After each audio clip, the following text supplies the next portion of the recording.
ಇತ್ತೀಚಿನ ಸಂಚಿಕೆಗಳನ್ನು ಜಾಹೀರಾತಿನ ಕಿರಿಕಿರಿ ಇಲ್ಲದೆ ನೋಡಿ. ಭಾರತ ರತ್ನ ಡಾಕ್ಟರ್ ಭೀಮರಾವ್ ಅಂಬೇಡ್ಕರ್ ಅವರಿಗೆ ಕೋಟಿ ಕೋಟಿ ನಮನ. ಇವರ ಜೀವನವನ್ನು ಆಧರಿಸಿ ಈ ಧಾರಾವಾಹಿಯನ್ನು ನಿರ್ಮಿಸಲಾಗಿದೆ. ರಾಷ್ಟ್ರಕ್ಕೆ, ರಾಷ್ಟ್ರದ ಜನರಿಗೆ ಅಂಬೇಡ್ಕರರ ಕೊಡುಗೆ ಅಪಾರ. ಹಲವಾರು ಅಧಿಕೃತ ಪುಸ್ತಕಗಳನ್ನು ಆಧರಿಸಿ ಈ ಕಥೆಯನ್ನು ತಮ್ಮ ಮುಂದೆ ಇಡಲಾಗಿದೆ. ಈ ಧಾರಾವಾಹಿಯನ್ನು ವಾಹಿನಿಯು ನಿಷ್ಠೆಯಿಂದ ನಿರ್ಮಿಸಿದ್ದು, ಬಾಬಾ ಸಾಹೇಬರ ಜೀವನ ಮತ್ತು ಸವೆಸಿದ ಹಾದಿ ಪ್ರತಿಯೊಬ್ಬರಿಗೂ ಸ್ಫೂರ್ತಿ ನೀಡುತ್ತದೆ ಎಂಬುದನ್ನು ವಾಹಿನಿಯು ಬಲವಾಗಿ ನಂಬಿದೆ.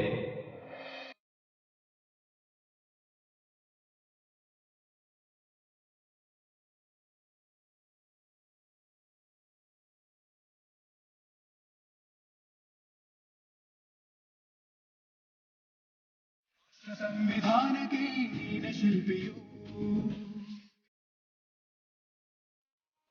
ನೀನೆ ಕಲಿಸಿಕೊಟ್ಟೆ ಸಮಾನತೆಯದು. ರಾಷ್ಟ್ರ ಸಂವಿಧಾನಕ್ಕೆ ನೀನೆ ಶಿಲ್ಪಿಯು, ನೀನೆ ಕಲಿಸಿಕೊಟ್ಟೆ ಸಮಾನತೆಯದು. ನಿನ್ನ ಲೇಖನಿಯ ಬರಹ ದೇಶ ಕರ್ಜನೆ, ಒಂದು ಮಾತು ಕೂಡ ಭೀಮ ಗರ್ಜನೆ.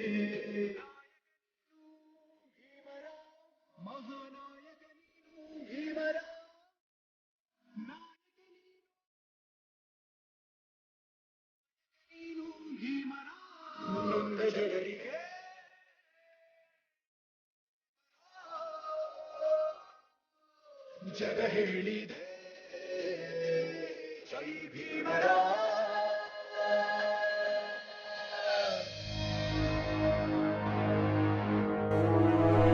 ನಡೀರಿ ನಡೀರಿ.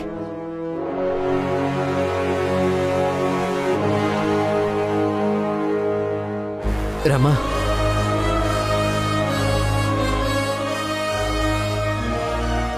Thank you.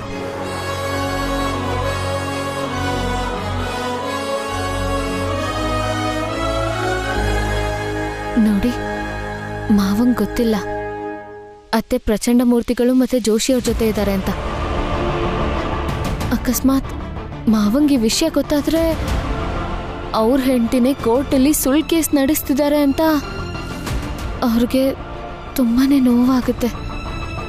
ಹೇಗಾದ್ರೂ ಮಾಡಿ ಸಮಾಧಾನ ಮಾಡಿ. ನೀವು ಹೊರಡಿ, ನಾನು ಮನೆಗೆ ಹೋಗ್ತೀನಿ. ನೀವು ಗೆದ್ದು ಬರೋದನ್ನ ನೋಡಕ್ಕೆ ಕಾಯ್ತಿರ್ತೀನಿ.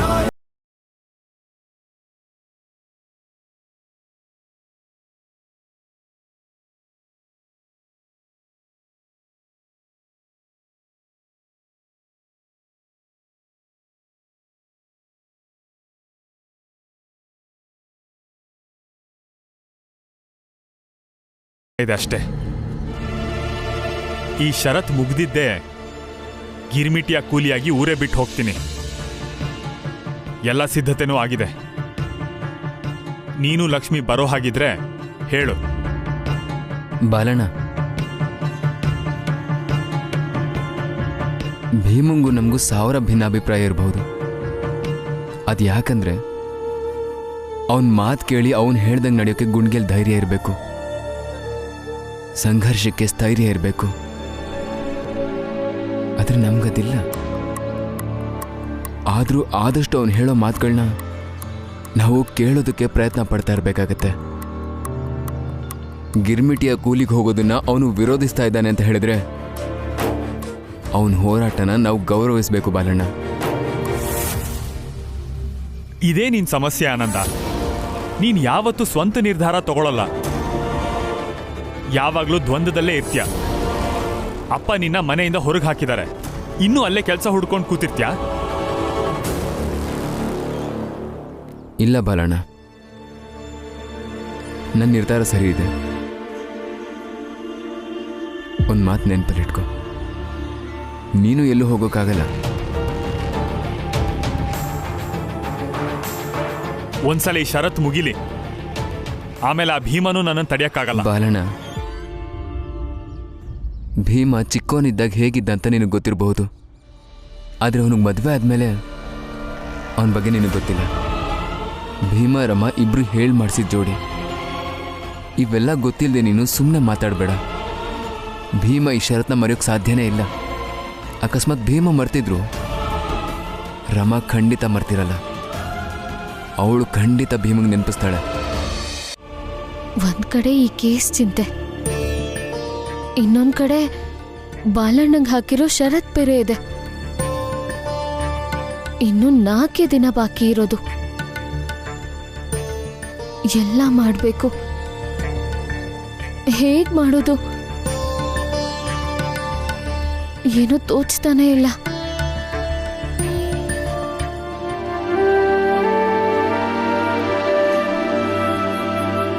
ಒಂದೇ ದಾರಿ ಇರೋದು. ಇದರಿಂದ ಶಾಂತಿ ಸಿಗುತ್ತೆ.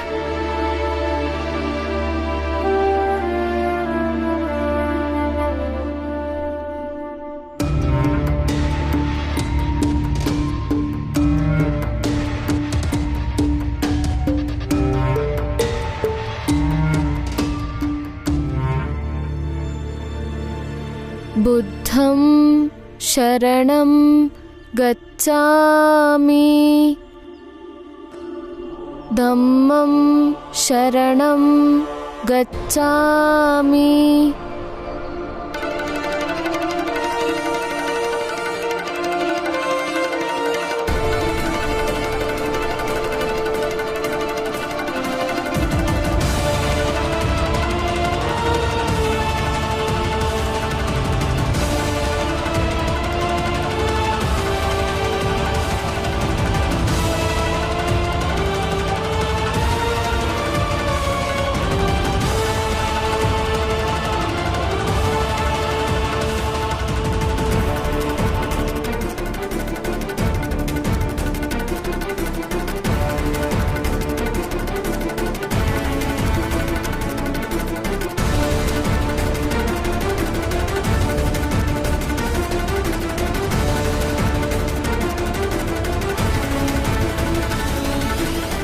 ಬುದ್ಧಂ ಶರಣಂ ಗಚ್ಚಾಮಿ ಧಮ್ಮಂ ಶರಣಂ ಗಚ್ಚಾಮಿ ಸಂಘಂ ಶರಣಂ ಗಚ್ಚಾಮಿ.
ಅಭಿನಂದನೆ ಜೀಜಾಬಾಯ್.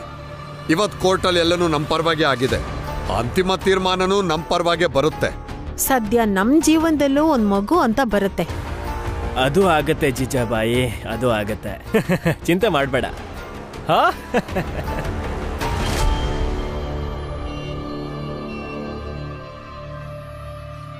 ಬುದ್ಧಂ ಶರಣಂ ಗಚ್ಚಾಮಿ. ಮೊದಲು ಈ ಸುದ್ದಿನ ರಮಂಗ್ ಹೇಳ್ಬರ್ತೀನಿ. ಜೋಶಿ ಅವರೇ, ಈ ಸುದ್ದಿನ ಸ್ವಲ್ಪ ನನಗೆ ಹೇಳಕ್ ಬಿಡಿ.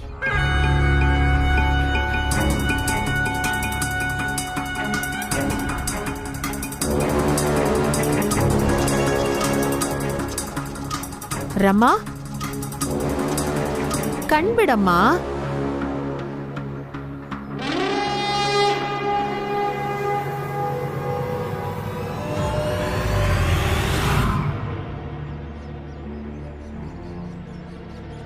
ಎದ್ ನಿಂತ್ಕೋ. ಹೇಳ್ತೀನಿ, ಎಲ್ಲ ಹೇಳ್ತೀನಿ. ಜಡ್ಜ್ ಅವ್ರು ಏನೇನು ಹೇಳಿದ್ರೋ ಎಲ್ಲಾನು ಹೇಳ್ತೀನಿ. ಜಡ್ಜ್ ಸಾಹೇಬ್ರು ಮಾನವೀಯ ಆಧಾರದ ಮೇಲೆ ತೀರ್ಪು ಕೊಡ್ತಾರೆ. ಹೌದು ರಮಾಬಾಯಿ, ತುಂಬಾ ಒಳ್ಳೆ ತೀರ್ಪೇ ಕೊಟ್ಟಿದ್ದಾರೆ. ಜಡ್ಜ್ ಸಾಹೇಬ್ರು ಹೇಳಿದ್ರು ನಾಳೆ ತನಕ ನಿಮ್ಗೆ ಸಮಯ ಕೊಟ್ಟಿದ್ದಾರಂತೆ. ಅಷ್ಟರಲ್ಲಿ ನನ್ನ ಮನೆಯವ್ರು ನನಗೆ ಲಿಖಿತ ರೂಪದಲ್ಲಿ ಕ್ಷಮೆ ಕೇಳಬೇಕು. ಇಲ್ಲಾಂದ್ರೆ ನಾಳೆ ಸಂಜೆ ಒಳಗೆ ಮಗುನ ದತ್ತು ತಗೊಂಡಿರ್ಲೇಬೇಕು. ಆಮೇಲೆ ಎಲ್ಲಾನು ಮರೆತು ಹೊಸ ಜೀವನ ಶುರು ಮಾಡ್ತೀನಿ ನಾನು. ಇಲ್ಲ ಅಂದ್ರೆ 2 ದಿನದಲ್ಲಿ ಮನೆಯವ್ರಿಗೆಲ್ಲ ಶಿಕ್ಷೆ ಆಗ್ಬಿಡತ್ತೆ.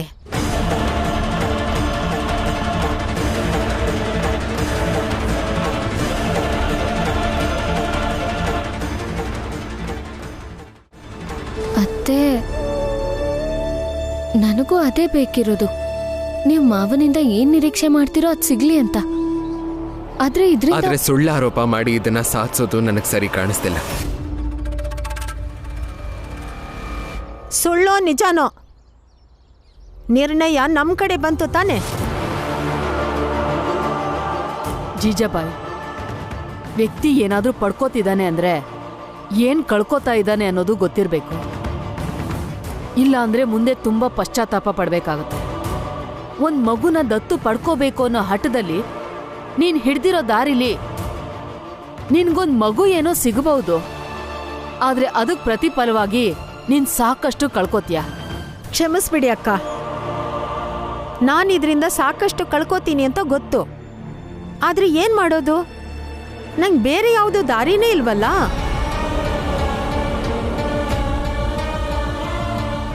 ನೀವ್ ನಂಗೆ ತಿಳಿ ಹೇಳಕ್ ಬರೋಕ್ಕಿಂತ ಮುಂಚೆ ನಿಮ್ಮ ಅಣ್ಣಂಗೆ ಸ್ವಲ್ಪ ಬುದ್ಧಿ ಹೇಳಿ.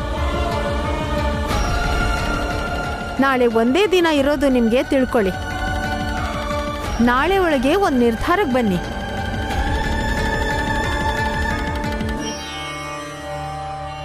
ನಿಮ್ಮಣ್ಣ ಮದ್ವೆ ಆದ ಹೊಸ್ತರಲ್ಲಿ ನನಗೆ ಷರತ್ ಹಾಕಿದ್ರು, ಜೀವನದಲ್ಲಿ ನಿಂಗೆಲ್ಲ ಬೇಕು ಅಂತಿದ್ರೆ ಮಗು ಬಗ್ಗೆ ಮಾತಾಡಬಾರ್ದು ಅಂತ. ಆಮೇಲೆ ನಾನು ಒಂದು ಷರತ್ ಇಟ್ಟೆ ಅವ್ರ ಮುಂದೆ, ಜೀವನದಲ್ಲಿ ನೆಮ್ಮದಿ ಬೇಕು ಅಂದ್ರೆ ಮಗುನ ದತ್ತು ತಗೊಳ್ಳಿ ಅಂತ. ಮೊದಲು ಗೌರವ ಕೊಡಿ. ನಿಮ್ಮ ಹೆಂಡತಿ ಬೇಡಿಕೆನಾ, ನಿಮ್ಮ ಹೆಂಡತಿ ಹಠಾನ, ಮತ್ತೆ ನಿಮ್ಮ ಹೆಂಡತಿಯ ಇಚ್ಛೆಗಳನ್ನ ಕೂಡ.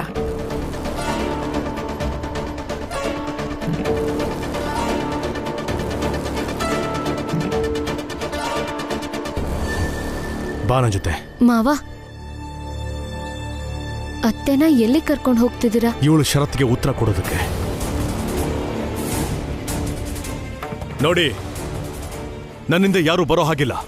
ಬಾ ಮಾವ.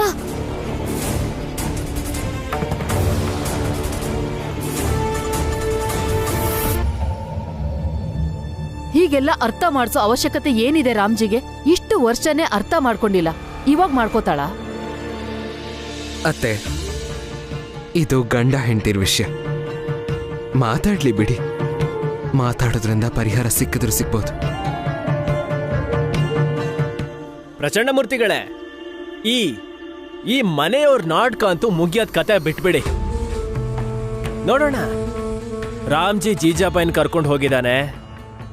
ಈಗ ಹೊಸ ನಾಟಕ ಶುರು ಆಗತ್ತೆ.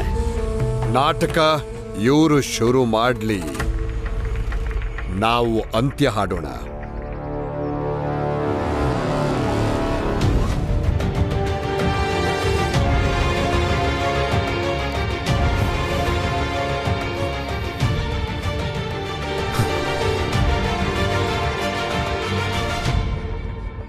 ಹೇಳಿ ಹೇಳಿ ಹೇಳಿ, ನನ್ಗೆಲ್ಲ ಗೊತ್ತು ಇವತ್ತೇನ್ ಹೇಳ್ತೀರಾ ಅಂತ. ಮನ್ಸಲ್ಲಿರೋ ಕೋಪನೆಲ್ಲ ಹೊರಗೆ ಹಾಕಿ, ನಾನು ಕೇಳಿಸ್ಕೊತೀನಿ. ಅದಕ್ಕೆ ನಾನು ಇಲ್ಲೇ ಆರಾಮಾಗಿ ಕೂತಿದ್ದೀನಿ. ನೀವು ನಿಧಾನವಾಗಿ ಯೋಚನೆ ಮಾಡಿ ಮನ್ಸಲ್ಲಿರೋದನ್ನೆಲ್ಲ ಹೇಳ್ಬಿಡಿ. ಜಿಜಾಬಾಯಿ, ಹೀಗೆಲ್ಲ ಮಾಡಕ್ ಹೋಗ್ಬೇಡ. ಹೀಗೆಲ್ಲ ಮಾಡಬೇಡ. ನಾನು ಮಗುನ ದತ್ತಕ್ಕೆ ತಗೊಳಕ್ಕಾಗೋದಿಲ್ಲ. ಇದರಿಂದ ನಮ್ಮನೆಯವ್ರಿಗಾಗ್ತೋರೋ ಶಿಕ್ಷೆನ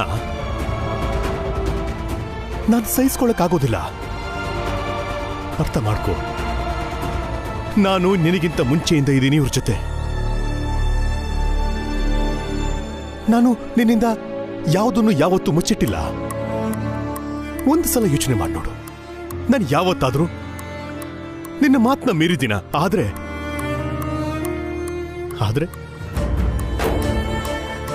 ಭೀಮನ ವಿಷಯದಲ್ಲಿ ಮಾತ್ರ ಮಾತು ಕೇಳಿಲ್ಲ ಅಷ್ಟೇ.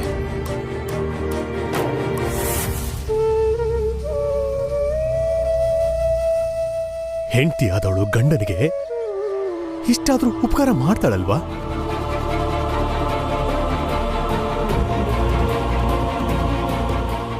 ನಿನ್ನೆ ಅಚಾನಕ್ಕಾಗಿ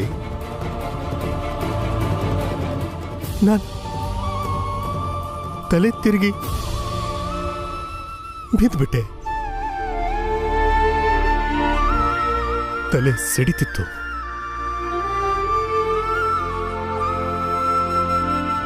ಒಂದು ಕ್ಷಣದಲ್ಲಿ ನನಗೇನು ಅನಿಸ್ತು ಅಂತಂದ್ರೆ ನಾನು ಸತ್ತು ಹೋಗ್ತೀನಿ ಅಂತ ಅನಿಸ್ಬಿಡ್ತು.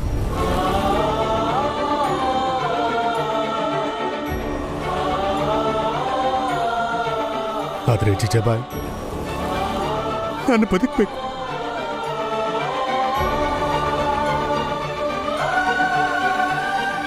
ನಾನು ಬದುಕಬೇಕು.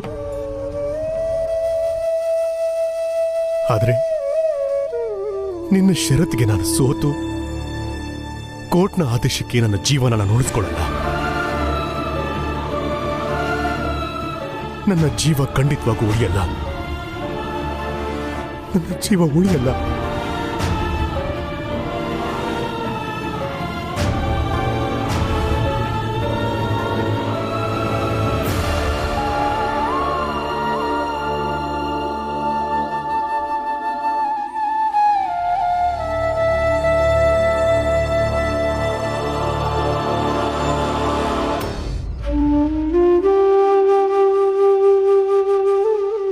ದಯವಿಟ್ಟು ಕೈ ಮುಗಿಬೇಡಿ.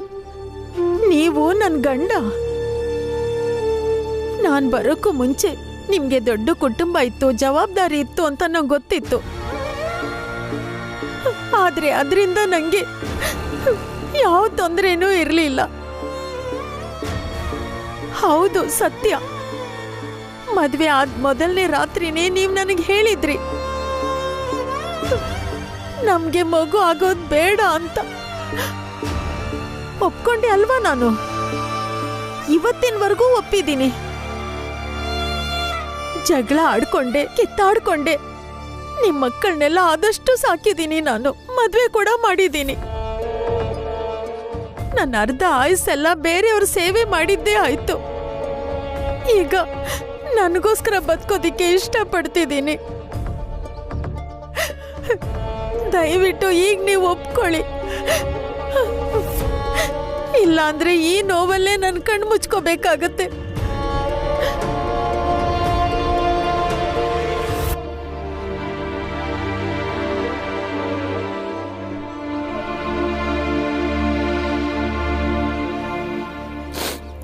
ನೀವೀಗ ಒಂದು ನಿರ್ಧಾರಕ್ಕೆ ಬರಲೇಬೇಕು.